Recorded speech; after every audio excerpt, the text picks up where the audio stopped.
Hey, Mike, did you notice that we're streaming on the Wong day? I don't know. I think we're just in time. Justin Wong is on the show tonight, and you're watching Best of 3.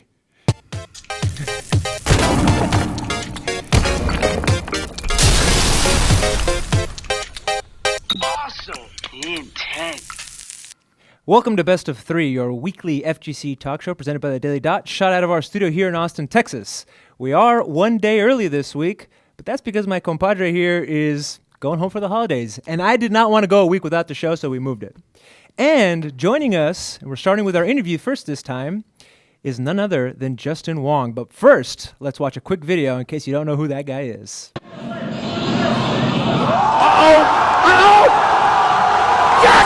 Wong! Oh my God! Joining us today is Justin Wong. E.G. Justin Wong. Justin Wong. Justin Wong. Justin, can you please introduce yourself?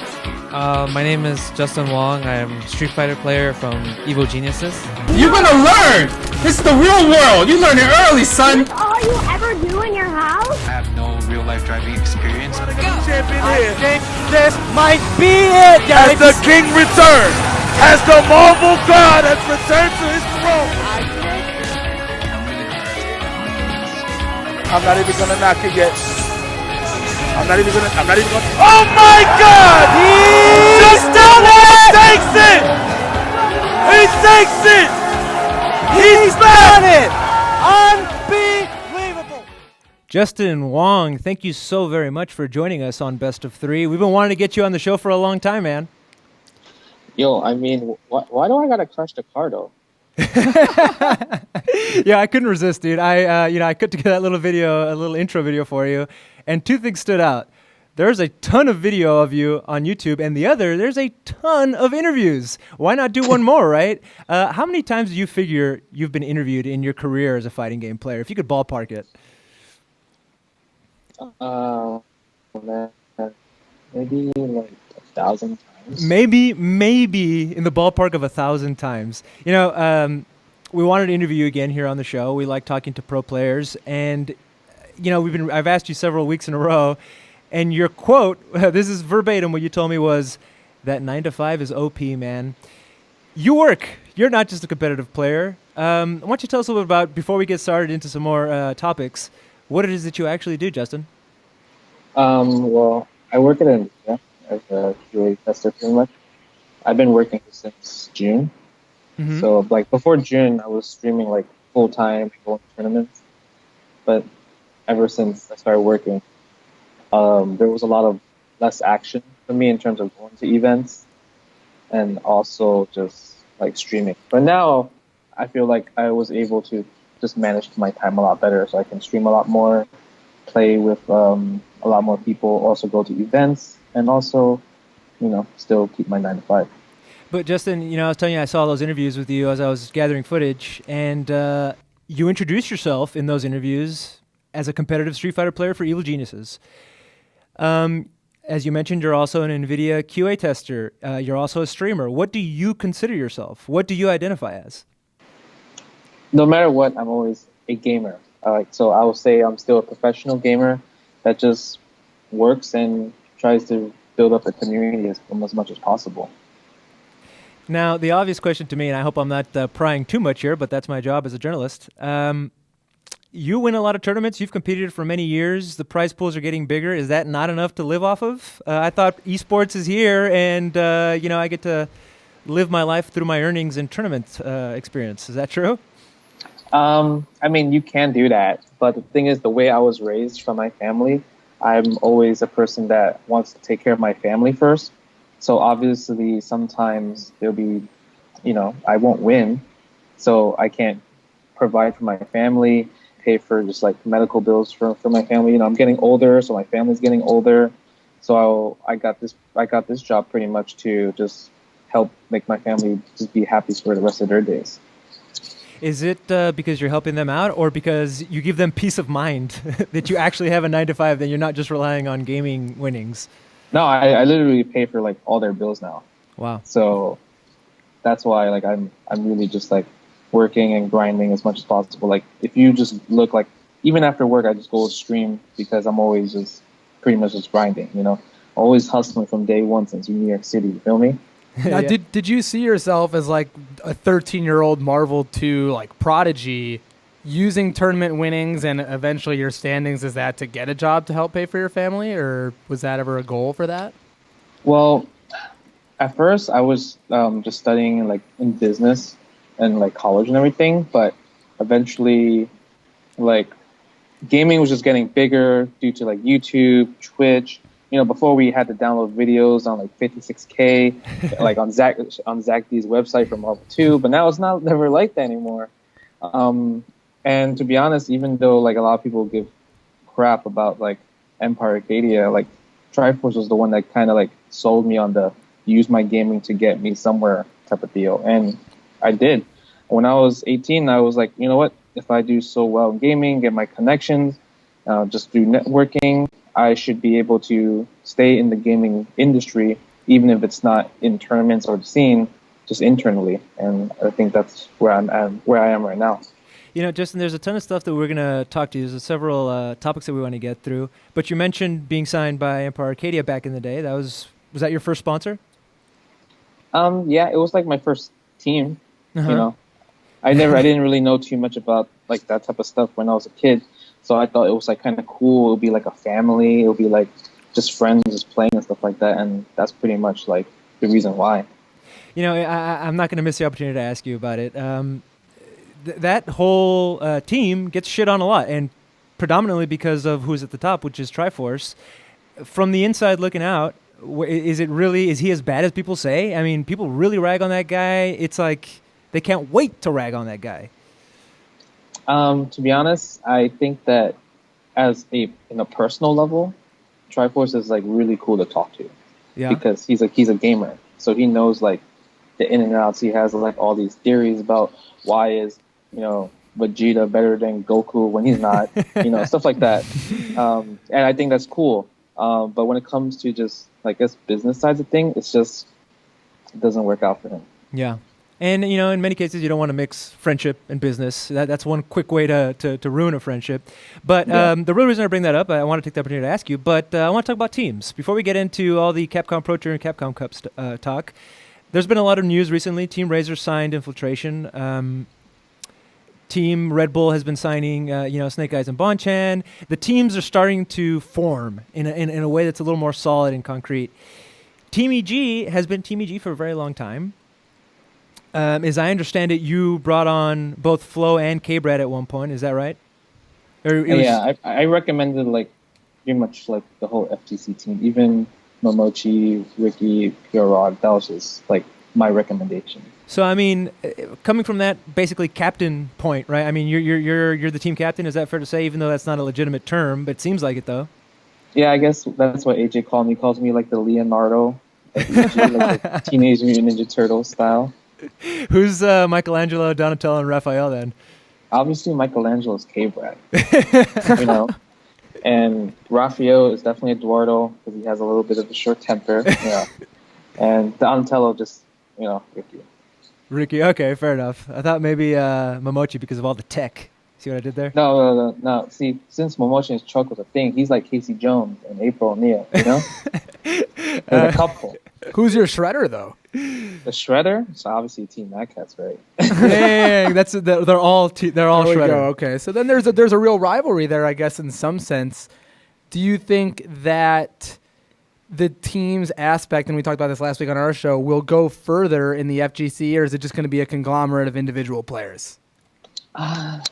See, I think that it's going to be like just always this time of the year, because when it was last year, there was a lot of players that were signed around a similar time because they just want their brand in Capcom Cup, and depending on how well they do, that will determine if they are signed on again. That's just how I think how it looks like to me, because I think Nakudu wasn't signed until Capcom Cup last year, and because of how well he did, he was signed on still, and I think it's the same thing this year. How do you feel about that? I mean, I think that's when people will always want to try their hardest, but I do think like in the beginning of the year or like during the middle of the year, like during EVO, no one really signs on players because they just really, when it comes down to it, they just want that marketing in there. They want to have their team name on like the stream because hundreds of thousands of people will be watching the stream. Yeah, sometimes it doesn't work out though. If you're on Team Yellow Pages, try as you might, you won't get on there.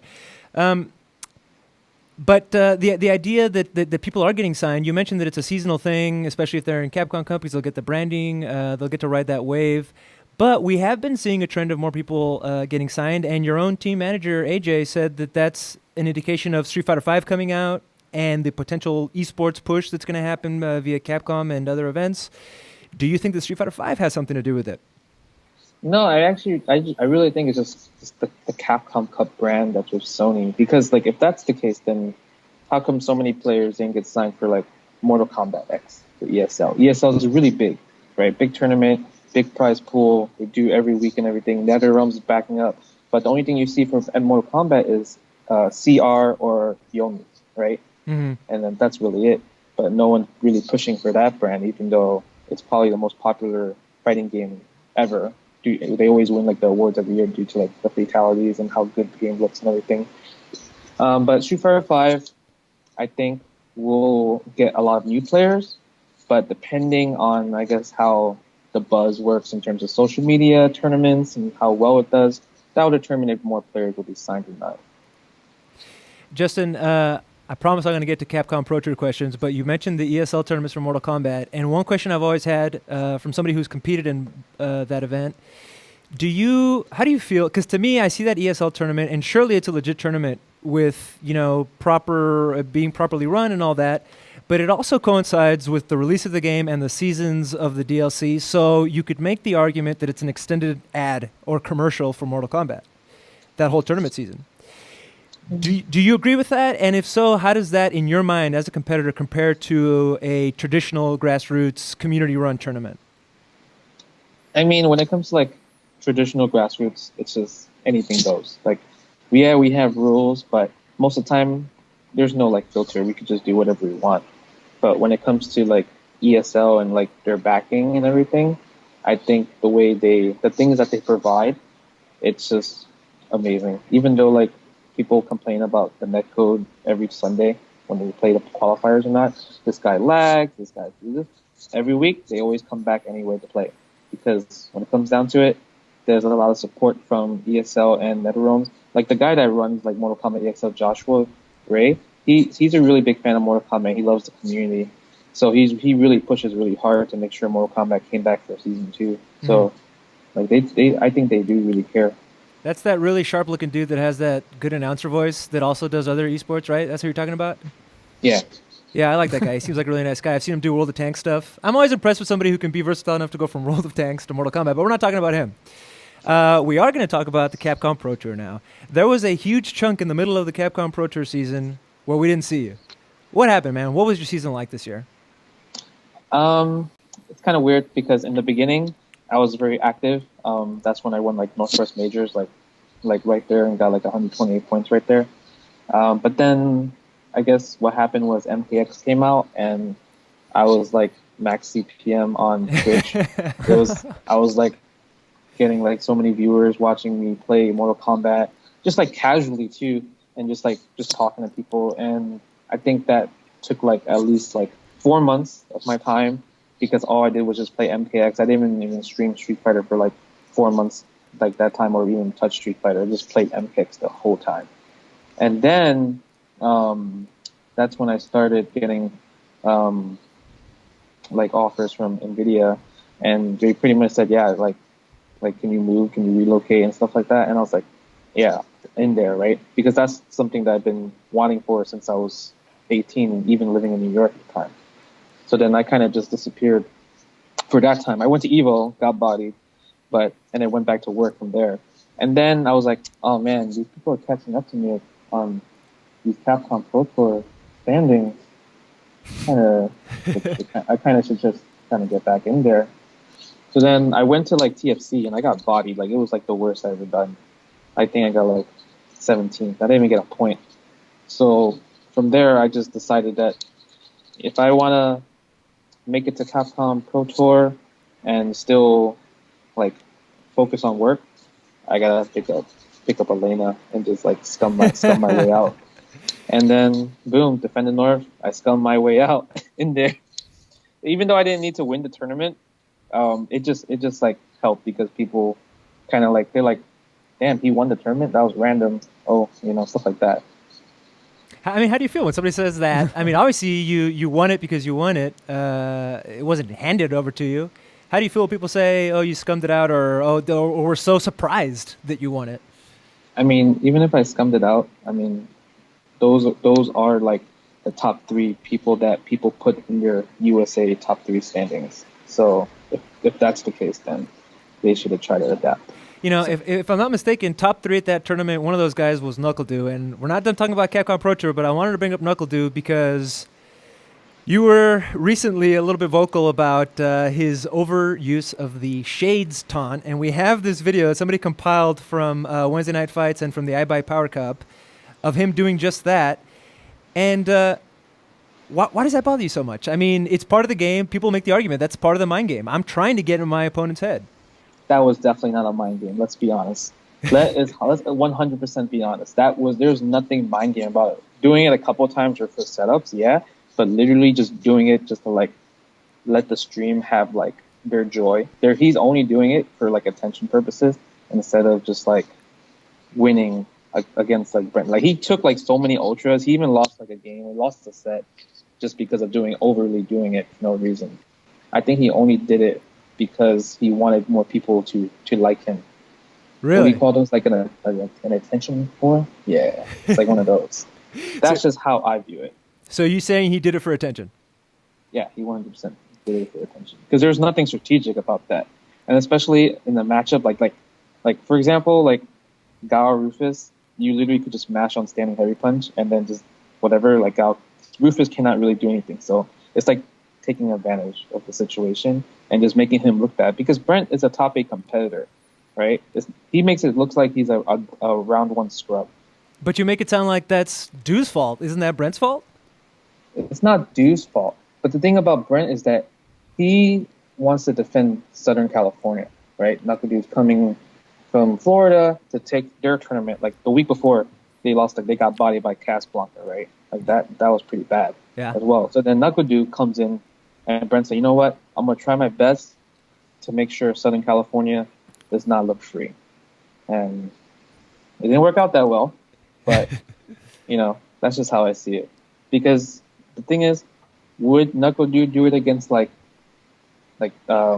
these other, top international players if it's, pretty easily? That's just how I think of it. So you don't like it for the disrespect. It's kind of interesting because you have kind of an anti-taunting history. You beat Tommy Guns handily, 11 rounds straight after he taunted you about to win. You beat Tayson after he taunted you, nearly winning the round. Has this been something that's kind of gotten on your nerves for a long time, people taunting? Because I've never really seen you do it as a player. Well, I just think that I don't mind taunting. I don't mind okay, if you stun someone, you taunt, that's just whatever. But the thing is, you're just doing it during the neutral game. And I think that's kind of that's not even playing the game anymore. I really doubt at Capcom Cup you'll see what he did. Of course at not. Capcom Cup. If that's your point, then I get it. But there is this tweet that he put out. Why so serious? This is a game, right? And how would you compare it to F-Champs, teabagging, and mass repulsions and stuff like that? I mean, I definitely even had a statement saying that when he teabags, it's kind of disrespectful. The repulsion thing, that is actually a valid tactic against the big bodies.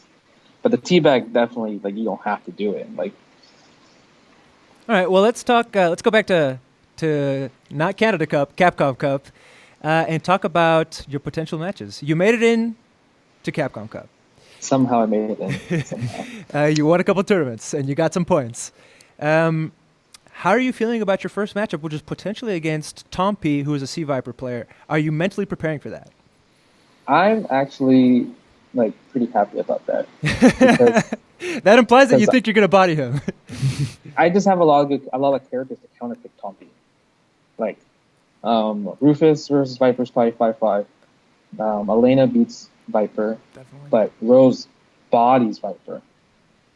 Literally, I would pick Rose and just abuse stuff. Viper can't really do much. He would have to play 200% while I play like 120%.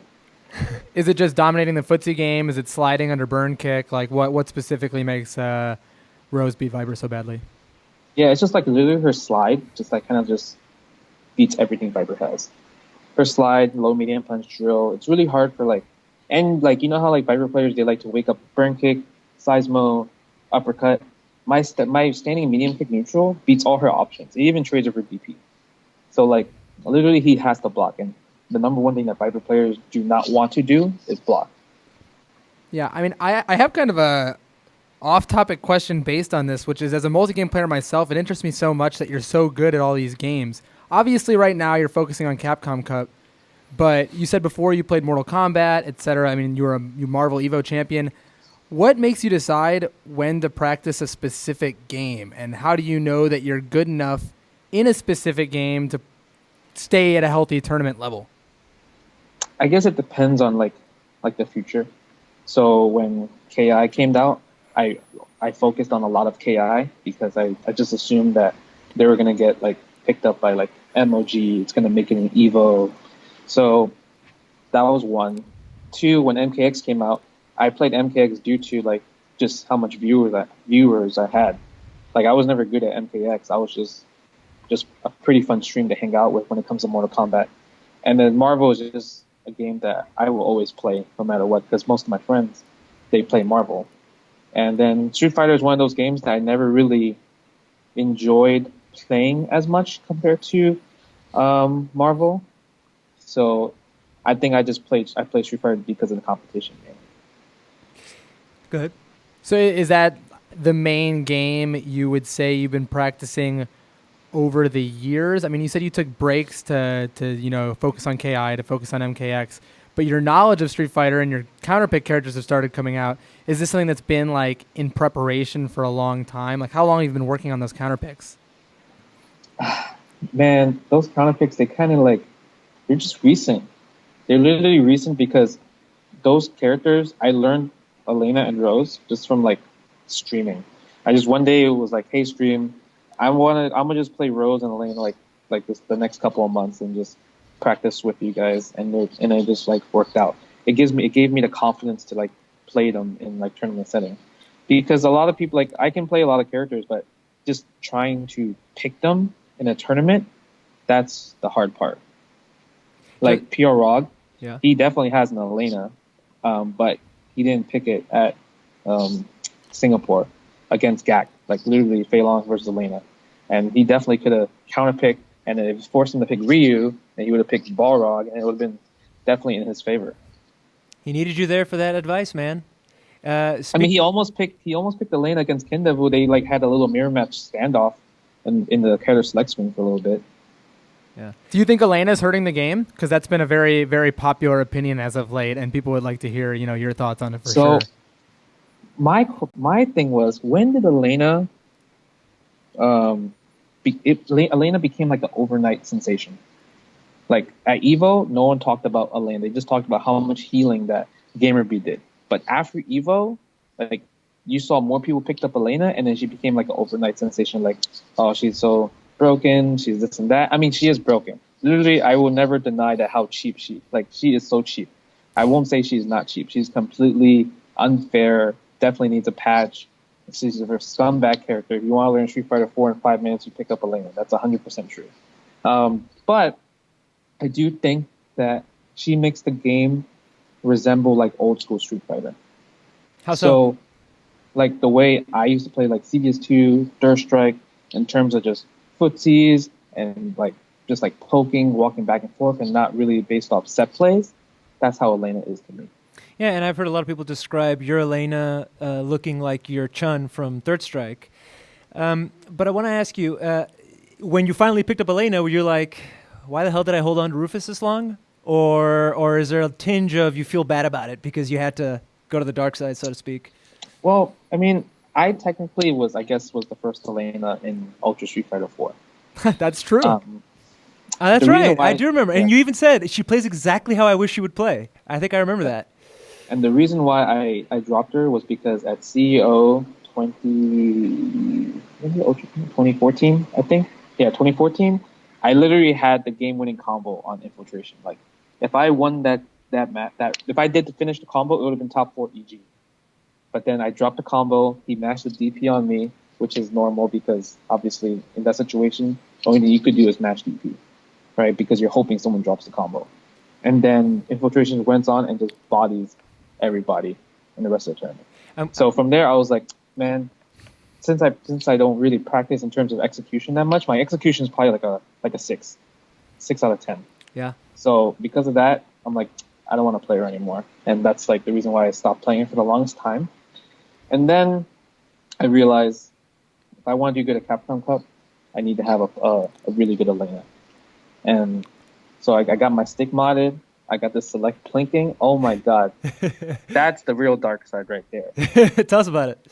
Like I literally, like once I got my select plinking, I went to training mode and I was able to do like 99 hits on like EX Malice Smash loops.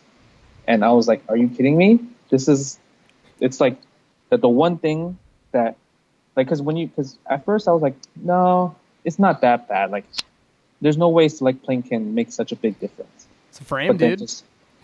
But just using it, after using it, it's like, no wonder Japan never misses anything. Like, their select plinks are just, like, ridiculous.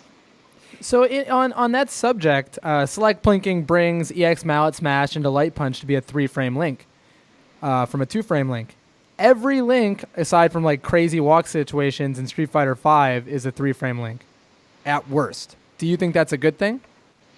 I do not think it's a good thing. I like when fighting games have hard combos, because it will determine, just like when it comes to like tournament nerves, tournament settings, like how good you are as like a player mentally. And I think if you have easy combos and stuff like that, it just makes the game not as fun to watch, because I think there's those moments when somebody drops a combo, everybody just goes nuts in the crowd, right? When somebody drops like a combo, like a game-winning combo, like Gamer B versus Fudo for Capcom Cup qualifier last year at DreamHack. Gamer B had the combo. He had it won. All he had to do was complete it, and then he dropped it, and Fudo won because of it, because he did the Ultra, and it was like the craziest thing ever. Everyone definitely had to go nuts if they were watching it on the stream. Justin, you mentioned Infiltration a second ago. He's potentially your second match. How do you feel about Infiltration? To be honest, Infiltration definitely has like my number for sure. He has my number. I only beat him like once out of like 10. And but the thing is that I always lost with Rufus. The one time I beat Infiltrations was when I was playing Adon, and I beat him with Adon. But so since I'm playing other characters now, I feel like I can do much better compared to Rufus, because we can play more of a footsie battle instead of him just like bullying me with like footsies and stuff like that. Before the show, we were talking a little bit about the specific practice of coaching, getting somebody that knows a player really well, so you can just drill against them, so you can be prepared. I mentioned Hamad was potentially going to be your Fei Long coach, and maybe more. Is that part of what you're doing for preparation, getting coaches or training partners for specific matches like an Infiltration? Yeah, because well, during the week of Capcom Cup, I took the whole week off to practice, and a lot of people will be coming over to play, and we're just gonna just grind it out. But I do want to say that like a lot of times I will forget about certain situations, but then having a coach will just help you remember it. So like Noel Brown, obviously he's not like the greatest player in the world, but he's actually really smart when it comes to knowing the game. So he knows the game like very well, and he taught me a lot of things and just like helping me remember. He even finds out like situations for me. He'll go in training mode for me and like just like do setups and everything.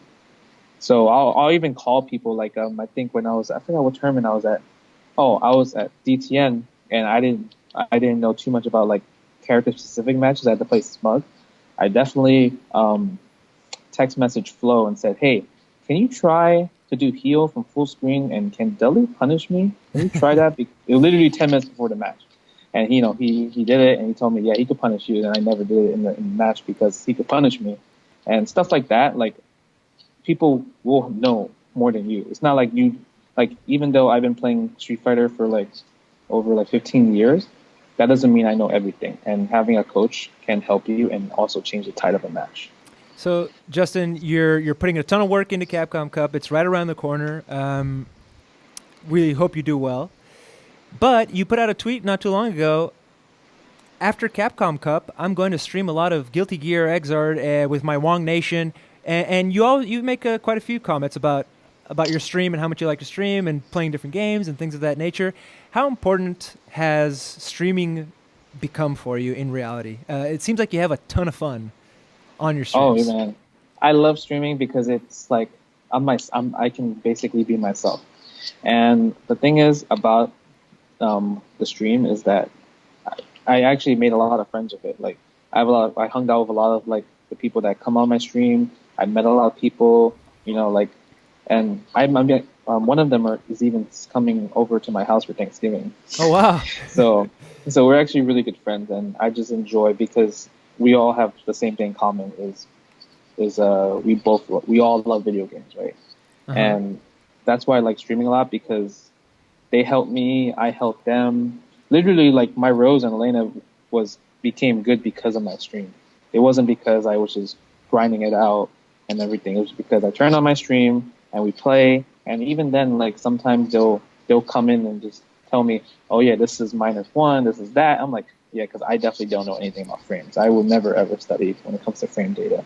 But Justin, what about this clip here? I don't know if you can tell playing in the back. This is you bodying what was maybe a 7-year-old. I actually caught this live, and I was dying laughing. And why did you derive so much pleasure from bodying this poor little kid and ruining his Mortal Kombat experience? All right, okay, I will be honest with you. When this little kid started talking to me, I looked at my stream, and they all said, "Do it," because before that, they know that anytime I hear somebody talk, we call them like, these guys are talkers. Yeah. We'll always play heavy weapons jacks and just throw missiles to hear like their comments because we're talking on the mic. They're gonna rage, and I heard some nasty stuff on there. You know, let me tell you guys. But when I heard the little kid, I was like, oh man, the streamer's gonna want me to do it. I can't turn it down. It's gonna be entertaining. I know. And then I just see it, like literally, I don't want to pick my character. I just see all the comments, and I said, "All right, let's do it." I mean, I don't think it's gonna. I mean, it's not gonna be that bad. But then, the funny part is that kid, he actually accepted my friend request, and he messaged me saying, I knew you were streaming, but you're still mean." That's what he said. Anyway, now you're inviting him over for Thanksgiving, so it's gonna be great, right? Yeah. No, but I mean, there was a moment in there where you're saying, "Welcome to the real world. You're going to learn today." Is there some element? I know you're having fun with the kid, but is there some element of you gatekeeping the FGC to a degree? Like, hey, this is what it's like, kid. It's not all fun and games. No, to be honest, I'm actually a big gatekeeper in a lot of games. Like, if I dibble dabble with a game, I'll just enter it because I'm a multi-fighting game player. So like, I'll enter like Guilty Gear, I'll enter Mortal Kombat, I'll enter Skullgirls, you know, and I'm that type of guy that like, if you beat me, then you have a chance to win a tournament. If you don't, then I just gatekept you. Like Donkey definitely is a gatekeeper for Marvel 3. He definitely is a gatekeeper for Marvel 3. I'm glad you brought that up. I'm glad you brought that up because we have a clip right here, and this is. You want to watch you set it up? Dude, this is final round, if I'm not mistaken, and this involves both Donka and Justin Wong. What's happening here? So final round, you wouldn't believe it, but this was on Sunday, because I get 3-0'd pretty quickly. I'm gonna spoil the result for you. Final round was probably my best major, major Marvel 3 placing ever. There was like 300 some people there, 200 some people there. Got top 8, but I only got to get on stream versus Justin and Eduardo, and they both bodied me. And I don't even want to ever talk about that again. Justin, why don't you talk about it then? It's just unfortunate. Like, I mean, it's like the worst matchup because one, Spencer already loses to Wolverine, and then two, you're just going in playing Marvel cold against two aggressive Wolverine players. So it's not going to work out like that. It's funny because UFGT 7, I think it was like one of my first big fighting game tournaments. And I remember Justin like sitting in a corner playing like money matches versus random people, and I'm like, I'll throw my money at him. And of course he beats me up, but he gave me some advice and then bodied me in like 2 more tournaments after that. So thank you. But I remember you being pretty salty after this, but how salty were you after this? This is from a different tournament. What is that? I'm not That's the actual match? This is NEC 15. This is a Diddy Ditto between you two. What's happening here, guys? Who recorded that? This was recorded. We definitely played off stream. They had it set up on one of those like Aver Media live capture events, and it was uploaded to YouTube. So the second time I ever beat Justin Wong in tournament was in Smash Bros for Wii U. Let me fast forward here to the climactic finale. While you continue, you want to commentate on this one, Justin? Justin, do you like Smash 4? I can't believe there's actual footage of that. Like that. Oh my god. I actually enjoy Smash 4. I like watching it. Like when it comes to Smash events, I'm like the biggest Smash fan. Like from the FGC, like I will watch all day, and just like even comment on Twitter about like, oh, this person will win and stuff like that. Like I will always bet on zero. Like I would bet my life on zero no matter what. Not a hard bet. He's only gotten like second once. Yeah. Well, Justin, unfortunately, that's pretty much all we have time for to talk to you about. We forgot to wish you a belated happy birthday. You just hit the 30 club, didn't you? Yeah. Why do you sound so depressed, man? I like the twos, and when I was like 29, 28, well, those were good days. 30, it's like I'm like the same age as like Flo, Valle, Watson.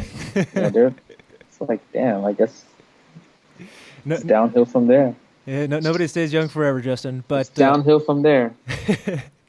I have one more question I'd like to ask Justin. I'm asking a bunch of these because I'm such I'm trying to learn myself, which is that you said in particular that you play with your streamers and that's part of how you got good with Rose and Elena. And I know that you played Marvel 1 and other various games early on with the computer to get good. I think it's kind of a growing thing to think that you need to, have this super hardcore set of amazing players to get good. And people talk about their scenes not being good enough, etc. How do you think people can maximize their time with players who necessarily aren't on their skill level? Well, or the computer? Like you said, like I didn't grow up with Eddie Lee or Arturo Sanchez teaching me. They were the ones that just kept bodying me. And giving advice back in the day was definitely not a thing that people do now, compared to now at least. So I actually spent most of my time playing against the computer, just understanding the concept of fighting games. Playing against the computer will help you understand how does a fighting game work and how can you just improve your just dexterity with your hands. But then playing against people will help you in terms of a strategy. So after I was able to perfect that against the computer, that's when I started playing with people and understanding how they think. Why do they do a dragon punch here? Why do they do a superhero? Or stuff like that, little things like that. And just watching people too. Watching people, I was always very good at X-copying when I was growing up. So I was able to now, like if I would watch a YouTube video, I would understand how a character works and just like try to mimic it in training mode. And I think that's what people should do is like if you want to main Evil Ryu, obviously what you want to do is to learn the combos. That's one. And then after you learn the combos and able to do it consistently, you kind of want to watch like a match video, let's say Daigo or even like Pure Rock Evil Ryu, just like different levels of Evil Ryu. Doesn't always have to be the best. You always want to make sure you watch like the best, then like good, then you're like semi-good, potentially good. And then from there, you can see how you could compare yourself to see where you are on those type of levels. Justin, excluding yourself, who do you think can take Capcom Cup? It's kind of hard because it's the really most stacked tournament that has ever been. I just think it depends on the bracket. Yeah. Like if the potential bracket is the way it is, then I personally believe that Momochi will win. Not because he's easy or anything, but because the lower bracket of the potential bracket, it has like Daigo, Bonshine, Kazunoko, and like Infiltration on the bottom bracket. And the top is just like ZN, GamerB, Momochi, Nemo, and other good players. But I definitely think that the people that Momochi loses to will all take out each other in the bottom. Wow.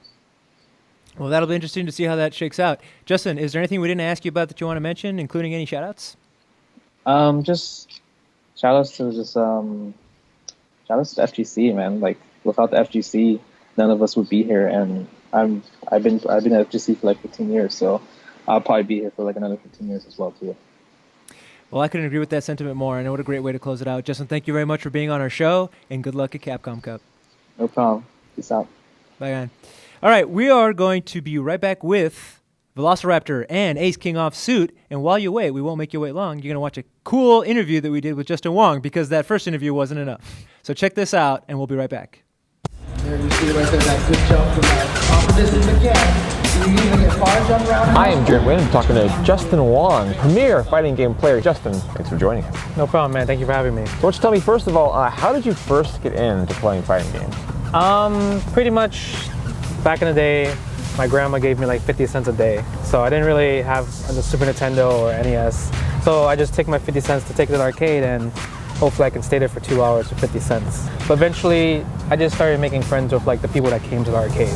And that's how pretty much I just got into fighting games. Now, you were winning EVO titles like 10 years ago, and the scene was very different. What are the biggest changes that stand out to you as opposed to when you were first winning your EVO title? Well, back in the day, when I win a tournament, it was like $400. And I'm like, oh my God, $400. I could just go crazy with $400. I could do whatever I want. Now it's like thousands and thousands of dollars.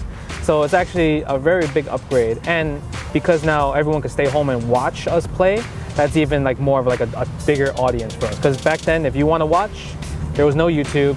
You had to go to the event or wait for some website to upload videos, and you got to download on some 56K modem. Right? People get to know us more. Instead of just a player, they get to know us as like a personality, as like who we are, who we really are outside of video games. Do you feel it's to your advantage when you go into a tournament and everyone knows who you are? I think no, because that means I have a target on my back. But you know, it's one of those things that I just keep playing, and if I do good, I do good. If I do bad, I do bad. I don't really expect much in terms of like top player privileges or whatever, but it's more of like I'm gonna just come to this tournament and do my own thing, you know? So if people have a target on my back, then I gotta make sure I deflect it.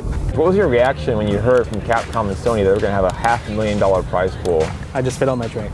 And it was really crazy because it made us realize that, damn, we're so close. We're really close, and the best thing we do is just keep going forward. Has it changed like the way you've approached the game and your practice and your preparation, just knowing there's that much money on the line this year? I think players have just been playing a lot more. Like, I just been streaming a lot and just playing like hours and hours. Before, I'll probably play maybe like 5 hours a week, but now I'm probably playing like 5 hours a day.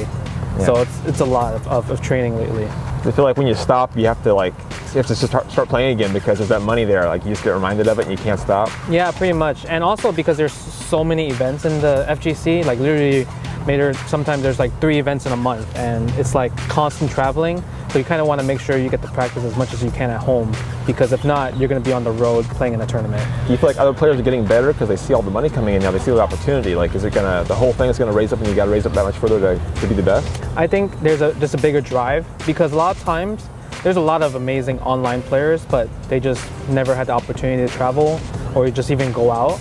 So now I think this might give them a drive to even try to participate, and then you'll get to see some new faces as well.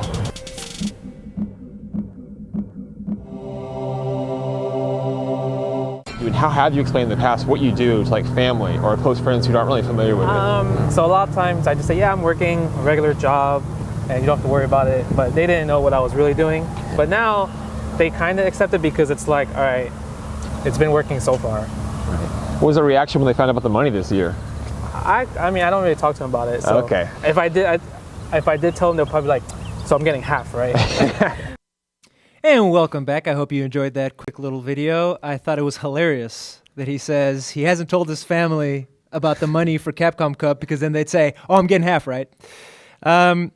We're joined now, as we were last week, by not only John Velociraptor Guerrero, but AceKingOffSuit. Is there something interesting that you want to tell us, Steve? Oh, we can't hear you yet. We get some volume on. We killed that hilarious joke. Let's get some volume, please. Make him do it again. Make him do it again. Okay. Is he there? Steve, can you hear us? There's no audio for Steve, but he's wearing the shades because of the Tauntapalooza. Guys, let's just jump right into it. How do you feel about Knuckle Dew and the taunts? Well, considering Steve can't really talk right now, I guess I'll jump in on it. He's letting the shades do the talking, I think. That's all he needs. I think all he needs to do is take them on or take them off and put them on a couple of times. No, I know Knuckle Dew personally. I also know Chris T and Brent personally, and those are both of his victims. And I gotta say, if Dew continues to do this, like in Capcom Cup and things like that, then we might have a problem. Maybe he's just trying to establish himself as a villain. But as far as those three go, I think it's all in good fun, and I think it's done with an understanding of respect on both sides. So to that effect, I'm pretty okay. You see respect in any way, shape, or form out of any of this? No, well, look, here's the thing, and this is something I've talked about with a lot of my friends and even people that are not in the FGC. There's smack talking. It's gonna be a part of things, and some people have big problems with it, others don't. There's fine lines between what's okay and what's not. But what I've gathered is that at the end of the day, the biggest thing is an understanding that there is a certain level of respect that doesn't get crossed. When it comes to smack talking and showboating and what have you, and if that line gets crossed, it's no longer okay, and that goes. It's like a case by case basis. It depends on who's doing it and to whom and what the inner intentions are and such. And I don't think that Knuckle Dew was doing it out of line because of his relationship with the SoCal guys. But I should talk to him directly just to make sure. I guess. Do you agree with that? I do for a large part. I mean, I came in here and I wanted to say, who cares? I've taunted a million people in my life. I think it's funny. It obviously got him a little riled up. But then Justin, played dad, and now I feel kind of bad about it. How dare you disagree with Justin Wong? No, right? I mean, Justin does bring up a good point, which is that it doesn't do anything for anyone. It's not particularly nice, and a lot of spectators think it's not nice, but at the same time it really is, as John said, based on how the other guy takes it in the end. And I mean, you can do whatever you want, it's in game. I have seen Knuckle Dew throw on the shades sparingly before in a way that is clearly intended to mess with his opponent. This was on another level. I think at one point he just threw him on, take him off, threw him off, took him off, threw him on, took him off. Steve, just say something to make sure if we have you audio yet. I think I'm there. We are. What's going on, man? You're back. Now that my bit was ruined. Damn. My bad on that. I think there's two different issues with this. One is what he did in game, and two, the response to it. What he did in game, I personally don't have a problem with it. But if it's a bad look, that's ultimately going to be between him and his sponsors. I don't really think that's a big of a deal. The response to it on Twitter and whatnot, I take issue with that, because I think at the core, fighting games are about making your opponent, taking away his options, and preventing him from doing what he wants to do. Taunting in that sense is no different from throwing out fireballs, no different from throwing out roundhouse or any other button. If you don't want him to taunt, it's completely in your control to prevent him from taunting, either by playing better or punishing when he does it. And Brent did that, but not nearly enough. Well, wait, what was exactly said on Twitter when you talk about Twitter? What is the general consensus that you're referring to? There was, I don't want to put any words in anybody's mouth. You wouldn't be. It's the tweet itself. I don't have the tweet itself in front of me. Let me see if I can pull it up. But it was in essentially Justin and Brent were going back and forth about how it was disrespectful. And so Brent wasn't okay with it. Is that what you're saying? Is that what we gathered from it? Well, obviously, I have two tweets from Brent. I can give them to you right now. Brent first said, "Of course you can mash taunt when you only need one button, LOL." And then later he said, "I actually didn't know that Guile could hide his crouch with taunt, LOL, hashtag the more you know." So as our producer Ray put it, it kind of went from being a little bit salty about it to, well, at least I learned something from it. That's ultimately what it is. I mean, this isn't like an inexperienced player getting taunted by someone who's grinding all day. These are two very good players. Brent is a very, very strong player. He's made deep runs at tournaments before. So ultimately, you know, like I said, if you don't want him to do it, you got to stop him. I totally agree, and I mean the only real issue is like whether or not he's being a dick. I mean that's really the only thing here. He didn't do anything wrong per se, but we had him on the show and he talked about how he feels that other players don't like him. That he has a hard time making friends with them. And I don't want to judge anyone or put any words in his mouth. Yeah, exactly. I think Dude doesn't exactly care what a lot of other people think, and I definitely see him at tournaments. He's a bit of a loner at tournaments. I know that John, who would know much better than I did, said he was, you know, friendly and respectful with Brent and Chris T. So I don't think he meant anything directly harmful to Brent. I think that's just kind of the guy he is, and for him, it got people laughs, it got some people riled up, and I think that's exactly what he wanted. So whether you like it or whether you don't, it went the way it went, and that's how he wanted it to go. John, any final thoughts on NuckleDu and his taunt tech? Like I said earlier, if it continues and we see him do it inappropriately, if he's playing like a 10-year-old at Evo that doesn't really know what's going on and just decides to taunt all over and be disrespectful, and it goes past that line that we were talking about earlier, then we have something to discuss. Then we can all kind of give NuckleDu the grandma stare. But up until that point, like I think we're fine with where we're at right now. He's a fun dude. Like I've never sensed disrespect from him.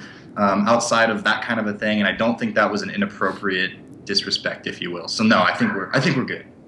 All right, guys, let's move on to something that I have a friend who gives me shit every week because we don't talk about it, and that is the Topanga League.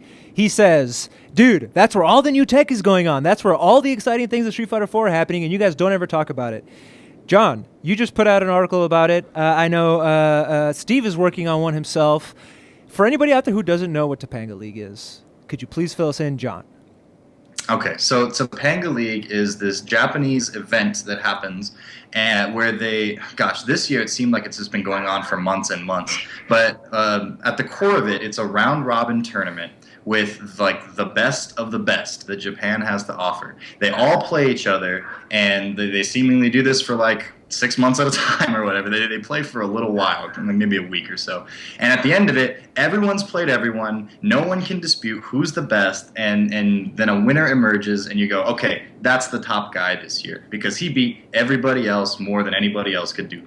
So and this year, we had Daigo as the first ever repeat Topanga winner.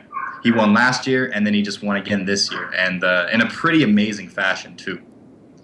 So, but one of the things that I wanted you to bring up also was this. As you mentioned, Daigo won it, but he got 7-0'd at one point. Can you talk to us a little bit about that? Well, that's kind of what that's part of why it's amazing. Yesterday was the penultimate day for Topanga. Daigo sits down, and these are 1st to 7 sets. You got to win by 2, and the most it can go to is a 1st to 10. So, you know, Daigo sits down with Kazunoko, and we go, all right, these guys have played each other before, but it's always exciting. What's going to happen? Well, Kazunoko just 1 game, 2 game, 3 game. Okay, that's fine, because Daigo sometimes takes some time to download his opponents, and then he turns it on, then he changes his style or whatever. Nope, 3 game, 4 game, 5 game, all the way to 7. Daigo took like 3 or 4 rounds at most, and it wasn't. The rounds were close most of the time, but it's just. No one saw that coming. Daigo, arguably the best in the world, getting 7-0 at Topanga? Like, no way. No way. And yeah, I did a whole write-up on it where we go in depth and we look at like how it happened and how the set evolved and what he was doing here and how things changed here and there. And it's just like Daigo could never get ahead of Kazunoko. And every time he tried to make an adaptation, it would go only so far before Kazunoko just hits like a low forward into red focus combo into Evil Ryu has, 30 health. And so that, took care of it. But yeah, it was a pretty amazing thing that happened. And people will be talking about that for a little while, I think. I'm sorry, but speaking of which, Ray pointed out to me that Nemo had put out this top 5 in Ultra Street Fighter 4 tweet where he said in Japan, Daigo, Bonchan, Momochi, Kazunoko, then me, meaning Nemo, and then the world. Correct me if I'm wrong, but that was the exact result of the Topanga League in that order. And as Ray put it, that's Nemo the Prophet. How do you guys feel about that? I'll let you go, Steve. All right. Well, Nemo, I mean, he can't be wrong. He's probably, I don't know. John, go for it. A very in-depth analysis there from Stephen Jurek. Moving on. Well, this guy, okay, in my perspective, Nemo's a great player, and he's been doing this for a while. He's one of the best in Marvel, and now undisputedly one of the best in Street Fighter. And he seems like the age of Nemo is more recent as far as Street Fighter goes, because I'm sure he's been around, but he wasn't up there in the spotlight as far as I understood, and I hope that's a representation of most of the community, until kind of Ultra came out. He kind of started doing his Relento thing and started beating really good people and such. And since then, I've been watching this guy. Here he is, top 8 at Evo. Here he is, rocking Topanga, and then now making these prophetic tweets about who's the best in the world. The guy actually knows what's going on here, and I just think that it would behoove us as the FGC to take into account what Nemo has to say, because obviously a lot of his stuff is right. And it's interesting to me because, he says best player in the world, and the Topanga prediction comes true. And we had a talk last week on the show about how the finals of the event in Japan was a first to 7. Mm-hmm. Topanga are obviously very long sets, to 7 or to 10. And it begs the question, is the best player the one who's, winning in the 3 out of 5 tournaments like Momochi? Is it the one who's Daigo taking all these Topanga events? When are you the best? Is it when you win Topanga because you won so many matches, or is it because you won the high-pressure tournaments? I mean, why can't it be both? And why can't there be specialists? As somebody who swam competitively for the majority of his life, you could be the best at the 50 sprint and lose at the mile, or vice versa. They're different events. One's an endurance, one's a sprint. Is there something to be said about that? And what do you guys think? I think in fighting games it's a little different because, you're not doing the sprint. There's still individual matches. And, there's a break in between. But at the same time, yeah, I mean, there will be events that cater to both over time. It's going to come down pretty heavily, in my opinion, to when these invitationals kind of take over. And if they do, every year in esports, like the tournaments get smaller and smaller kind of as they get higher stakes, higher money. They invite less teams, so it can be a bigger kind of event in that sense. And if fighting games get to that point, maybe, yeah, we'll see first to 10s. But I think spectator-wise, we're going to stick to the 2 out of 3, 3 out of 5 thing. So does best matter in a long set, or does it matter in a short set? Yeah, I'd like to hear it. John? Steve? I think, honestly, it's going to be both. I mean, they are different skill sets. I know it's kind of hard to hear because you're playing Street Fighter in both, but adaptation, especially adaptation over a longer set, is a different skill set than trying to adapt to something in a first to 2 or first to 3. And I mean, that's one of my biggest takeaways from Topanga was Daigo was pretty much considered the king of the long set. He won Topanga last year. He won World League last year. He won World League this year. He won Canada Cup Masters this year. Everyone expected him to be untouchable in his specialty. And he went 3-2. He got 0-7 by Kazunoko. Pretty much everyone in that top 4 finished tied. So this idea that he's untouchable is kind of starting to fall by the wayside. And that's going to be interesting to see if any of that translates over to what goes down at Capcom Cup. You're the Capcom Cup guy, Steve. What are those brackets looking like? We saw, we were talking to Justin just a second ago. He said Tom Peak got it in the bag. Infiltration, that's going to be a hard matchup. What do you guys think about some of these matchups that are coming up? And I can pull up the bracket here if you want me to call out some matches. Well, I think one of the interesting ones, speaking of Topanga League, I just tweeted out not tweeted it out, but I put it in chat. Why don't you pop it in there again, would you? It is. I see it. I'm sorry. You're right. Okay. So we have Momochi versus the winner of another match. We have Punko versus, but we're talking about Daigo. Let's find Daigo's first match. If I'm not mistaken, he's in the lower part of the bracket as his first match is against Dominion. Do you think that Daigo can take Dominion? And I always remember that Daigo was a ST Guile player, wasn't he? I wonder if that translates at all. I think Daigo's the favorite, but I don't think it's completely unexpected for Dominion to pull this off. I mean, the gap between everybody is a lot less than what you might think, and especially in a 2 out of 3 format like these first couple of rounds are going to be. You know, if he loses the first game, all of a sudden it's a do or die situation. So really, it's like the first weekend of March Madness. Anything can happen. Yeah. That's a perfect analogy, I think, especially because it's this big 32-man bracket and everything. But as far as Daigo and Dominion go, I agree. I think it'll be kind of like I would almost give it 7-3 in Daigo's favor, maybe a 6.5. And Dominion's one of the USA's best players. And our jaws wouldn't drop if Dominion wins it. But they would more so than if Daigo wins it. He's got to be the favorite. He's Daigo. And that just kind of is a testament to how incredible this tournament is going to be. The competition at this place is really now the best in the world. And with 32 of the best in the world, good night. Like, we were talking to Justin earlier, and you're saying, oh, who do you have? You have Tonpi. He's like, oh yeah, Tonpi. Well, he's one of the guys that I'm not as worried about as others. You're like, I'm not that worried about Tonpi. Are you kidding me? This guy is like in top 8 brackets everywhere it goes. He's a legitimate force. But that's the caliber of this tournament. And bottom line, it's going to be exciting. It's going to be fun. The one thing I would note about Daigo versus Dominion is I remember early on in Ultra Street Fighter 4, and an interview was translated, and Daigo does not like the Guile matchup for Evil Ryu, which is kind of interesting. I mean, it makes a little bit of sense. Evil Ryu's low forward and other pokes are a little slower than his Shoto counterparts, so Guile can kind of harass him with his own low forward.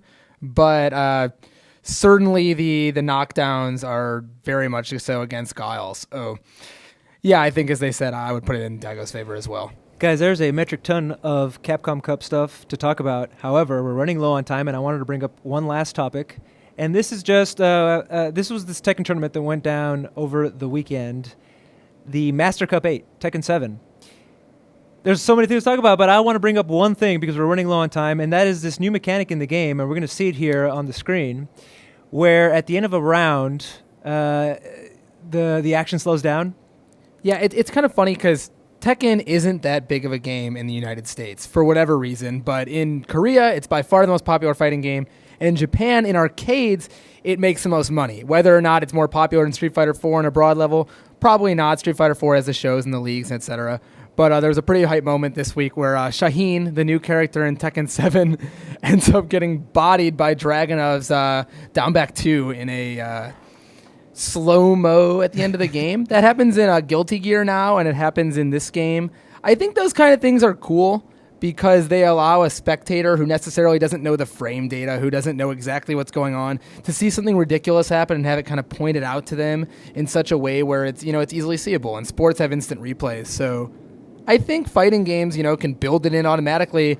Why not? I mean, it looked really cool here. It made people who love the game and people who are watching it casually pretty hyped. So, speaking of people who love the game, I mean, one of the things that came out in a couple of interviews with Ono and Matt Dahlgren recently were this. There's no Street Fighter V in the arcades in Japan.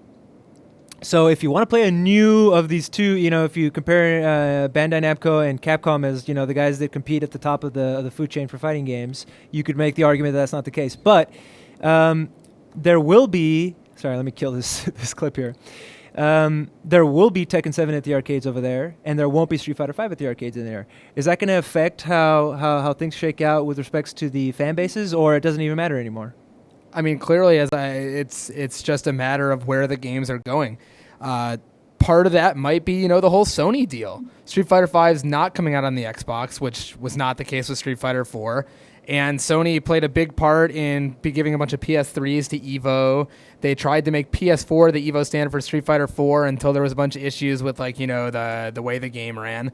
So Street Fighter 5 and Capcom in general is clearly, trending towards the companies that want to sponsor them, whereas Tekken is taking, the money they're getting in the arcades, being the cool 3D games that they're getting, and they're kind of staying clear of each other and hitting the markets they can. We have Justin Wong still in the chat saying no Street Fighter V in Japan means so many Japanese players won't play. And that's totally true, and I totally agree with that, and I'm not saying that they should do it, but I think it's a pretty big deal. I mean, as I'll bring up anime one more time, even though everyone wants me to shut up about it probably. Not me.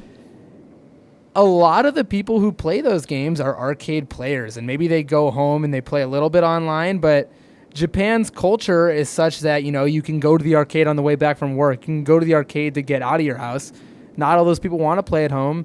Pretty much every single top Japanese player comes from the arcades. I think the top Street Fighter 4 players will, make the transfer, but will everyone else? Gentlemen?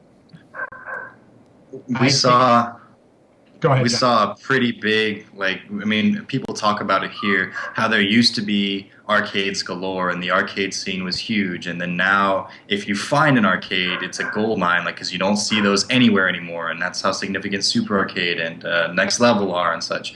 And we really saw the decline of arcades once this, once kind of online came out, and we moved to a whole new medium. And I'm like, you guys talking about it right now makes me think, maybe that's kind of the direction things are going now in the places that still have arcades, namely Japan. Are we now beginning to move away from that culture too? Maybe not. Maybe this is completely in the wrong direction. But that's what it's starting to sound like to me. And what are the ramifications of that? Is it going to change the Japanese scene if that is the case? That's kind of scary. I mean, it's changed, so it could be for the better, but that sounds pretty scary to me. I'll tell you what. Go ahead, Steve. I think the biggest impact is going to be not the names you see coming over here to the U.S. every week, but a lot of the arcade monsters simply they're not going to exist for Street Fighter V because they're not necessarily going to pick up the game. And you're going to see a smaller pool of Japanese players, and that's going to hurt their skill level. Is it going to be a night and day difference? I don't know. We'll see. But I do think it will make some significant impact. It's going to make all the difference, and America's going to be on top. No? That's what we're all thinking and hoping for, but we'll see. I feel like I need to throw some shades on after that. Guys, unfortunately, we've run out of time, and that brings us to the end of the show. I want to thank, as always, John Velociraptor Guerrero, who comes to us from Event Hubs. A lot of cool stuff. I've been seeing a lot of cool polls. Team, who's your favorite player? All these cool things. So obviously, go check out Event Hubs for that stuff. Ace, thank you so much for being on the show. We like having you on and bringing your expertise. And anytime we have Capcom Cup questions, we ask that man right there, can you please cut to Steven? There he is. Should I take him off? Or do you want me to? Hey, a real shades thrower doesn't ask. He just does it. All right? Guys, again, you've been watching the Best of 3 on the Daily Dot. And I would like to make one comment, which is that if you want to hear more about Japanese arcades and specifically how they function and what goes into these boards and what goes into why Japan plays them, we did an episode with Ryan Fubarduck Harvey. That's right. Earlier in the year. You can check that out on the channel. And he, obviously running Arcade UFO, knows a whole bunch about it. So check that out and you'll hear all about Nessica arcade boards and why Japan plays the game. So there you go. It's a service, really, that we're offering here, guys. Thank you very much for watching the Best of 3. I'm a friend Salinas. That's Donka. See you next time.